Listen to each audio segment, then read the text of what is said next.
looking at skill Access 2.13, adding a lookup field from a list in design view.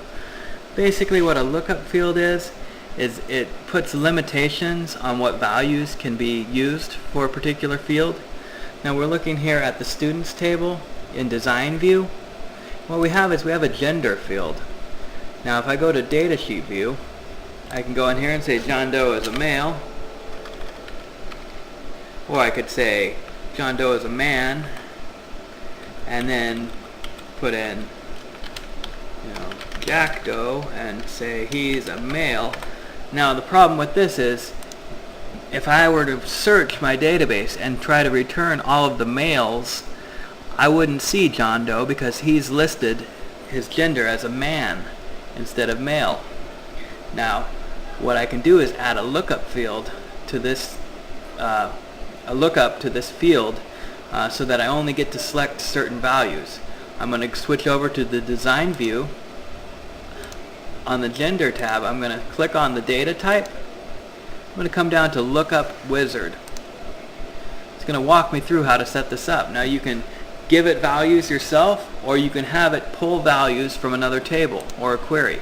Now I'm going to select, I will type the values I want, hit next, and then right in here I type in male and female. Those are my options. I hit next. Right here I can still allow them to put in whatever they want, but have those choices available, or I can check this limit to list, and it's only going to allow the items in the list that I have. So if I click finish, save my table because I changed the design of it, switch back to datasheet view, now you can see when I go to add to that, it gives me the options. Now if I were to add someone else, Jane Doe, now if I try to type in woman, it's going to say it's not in the list.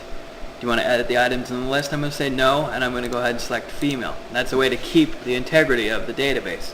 Now another thing you can do is I'm going to go over here to, let's see, classes. Now classes all access a room. I can go to the design view. I can look at this room ID. It probably should be number instead of text. I'm going to change it to number. And what I can do then is I can go lookup wizard. I can say get the values from a table.